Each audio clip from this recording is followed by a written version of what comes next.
What's going on, ladies and gentlemen? It's your man of fire himself, Half Pint, once again. Today we're going to be talking about Doom Eternal. I know it's a bit out of the way from our usual bit of content, but I am still a huge, tremendous Doom fan. And on Tuesday at GDC, they revealed some Doom Eternal gameplay thanks to a GameSpot video showing off Doom Eternal on the brand new Google Stadia console. Now, this new Google Stadia, of course, this isn't the topic of the video, but I feel like it's at least a little bit important to talk about this. Doom Eternal will be launching on this Google Stadia, but what is it?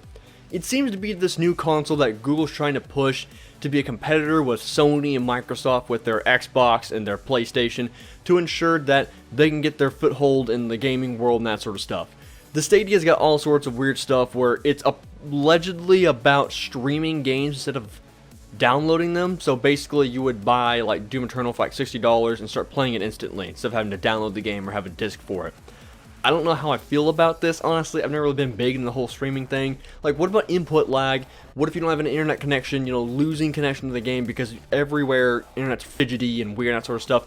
I don't know. I'm not really into it. Some people seem interested. Be sure to let me know what you guys think down below about this brand new Google Stadia device. Now, Doom Eternal, what we're really here for. What do we have out of Doom Eternal? Well, we got a lot of brand new stuff out of the gameplay alone. As soon as the video starts, we see the brand new assault rifle, which is basically the same thing, but it feels and looks a lot beefier than the previous assault rifle. We still get that little missile attack, which is just fantastic, and it looks great, and we now see the little bar go down when you launch the missiles, which easily looks like it's going to be upgraded instead of having the little squares. It looks like a minor detail, but with the squares, they had to put so many tiny little squares in there, but it looks like with the bars, they're going to be able to manipulate how much it goes up and down, so maybe we'll get a shit ton more missiles compared to Doom Eternal, where the only way to get more missiles was to have full health and armor so that you could have infinite missiles to fire off of. I'm sorry, I'm getting too much in the details. Either way, looks great, looks a lot of fun, looks very beefy, and if we look at the weapon wheel, which does get revealed in here as well, we can see that it looks as if we're still going to get weapon attachments that you can swap between when it comes to the weapons. Now, we don't get a crystal clear answer, but when we take a look at the weapons, you can see the little symbol for each of the attachments they have equipped, so it looks like we're going to be switching between attachments again, and honestly, it was a great innovation to Doom 2016. I don't see why they would get rid of it, so I don't know, maybe we'll see more of it. The other thing we see with the weapon wheel is the Ballista Launcher, which does in fact replace the Gauss Cannon. Functions the exact same as the Gauss Cannon, but honestly, it just looks better. It just feels better. I think they just got the Ballista Launcher because it sounds cooler to say. It probably sounds cooler when firing it. It just feels better. So all in all, it looks like the Gauss Cannon isn't really gone. It looks like it's just the Ballista Launcher that we have for replacement. I don't know, maybe we'll get the Gauss Cannon inside of like the multiplayer or the snap map. Oh, that's right, snap map's gone. Actually, let's talk about that for a little bit real quick. So we don't have too many details. It looks like multiplayer will be coming back, but they haven't really shed too many details on the multiplayer, so we'll have to wait more on that. Snap map has been confirmed to be let go. Why? Why would you do this? I had originally planned to make another video talking about Snap Map being removed entirely, but I don't know how much people really want to watch about that, so I gotta go on a little tangent about this. This mode was just perfect. A lot of people liked it, it only got positive reception, and it looked like it had a lot of room for improvement, but instead, they're just scrapping the mode. Now, is it possible they're scrapping it for it to be replaced by something better than Snap Map? I don't know. I mean, likely, because I don't see why they would get rid of the mode and not replace it with something else, but at the same time, why would you get rid of Snap Map in the first place? It was good as it was, it just needed better optimized, because the loading screens were atrocious, the menu screen could have been better, let's admit it, could have been better, and for the launch of Snap Map, for the first year of the game, console couldn't play co-op, it was retarded. However, they did get that fixed at some point in time, so it wasn't a problem forever. But come on, guys. Why get rid of Snap Map? And quite frankly, I was thinking about, hey, what if Doom Eternal comes out and I start making Snap Maps of the week? That would have been cool, but now that's gone. So as we hear more about this game, which we'll likely hear more about at E3, I will continue covering the game because it looks like this game is clean, polished, and almost ready to go. I have no doubt this game is going to be releasing some point in time this year. Just wait for E3. They're going to be like, oh, hey, look, here's more gameplay for Doom Eternal. By the way, dropping later this year. I mean, look at this game. The environments look finished. They look clean. They look polished. The enemies look like they're functioning to max capacity. Animations look smooth. Everything about the game looks like it's ready for launch day. So it seems as if at this point they're just fixing bugs and probably refining any other modes that they're putting into the game at the moment. It looks like it's going to be going gold like a full month before the game even launches. That's a good sign, by the way. So we'll have to wait for the future for what's going to happen with that, but we'll have to see how the marketing goes, because if we get good marketing, I will definitely continue covering this game in the future. Be sure to let me know what you guys think about that. Alright, so back to the gameplay. We see once again Doomguy picks up the extra life, but this time we see it get used. As Doomguy is progressing in battle, he gets hit by one of these hazards, more on that in a minute, and he loses all of his life. He dies technically, but he instantly uses the new extra life to revive himself back to 150 HP. There's no delay. There's just a white screen for a split second and straight back into gameplay. It's solid AF!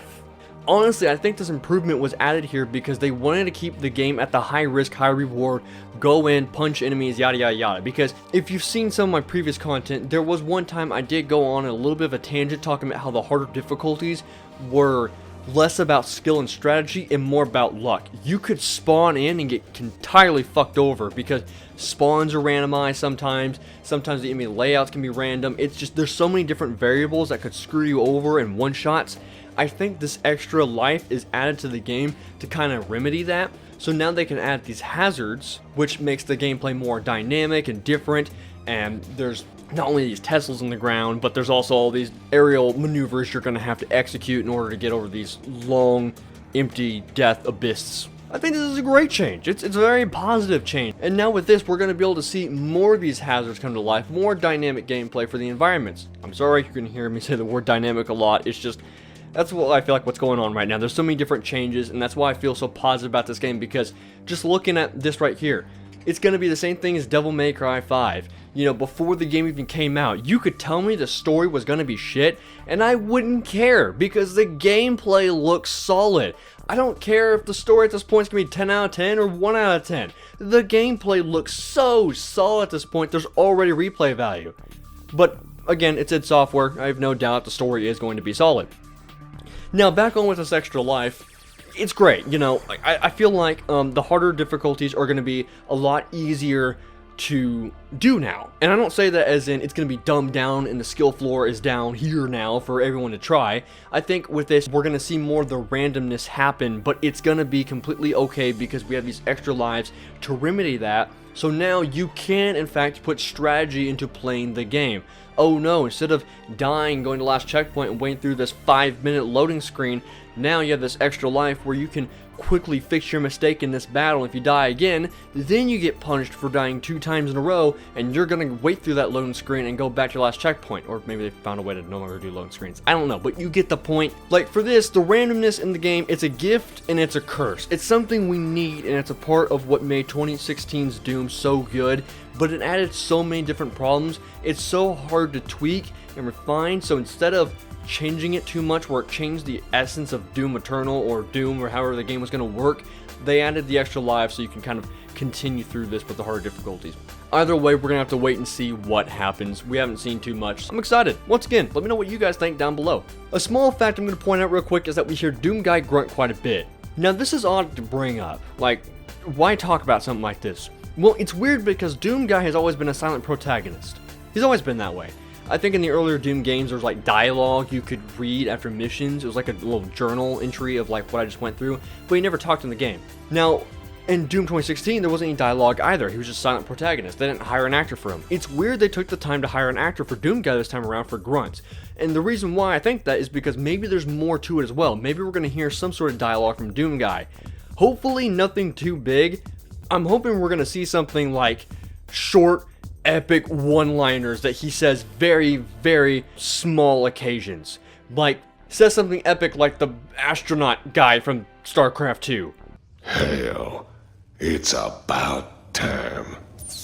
I'm not asking the guy to go on full poetry readings like some other characters we may know about, but at the same time, it would be epic to see him see this one small epic one-liners right before shoving that shotgun into a demon's mouth and firing and watching its head explode. That would be absolutely awesome.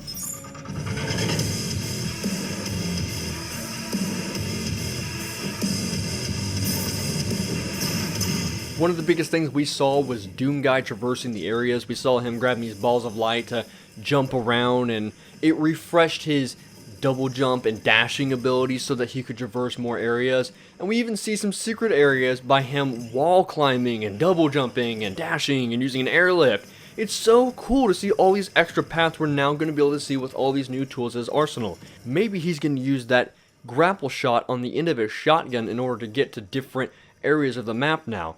I think that's going to be absolutely awesome, and it just shows how much this game is just oozing with creativity, and I think that is why most of us are excited for Doom Eternal. Now, other than that, that's really all we got from this gameplay.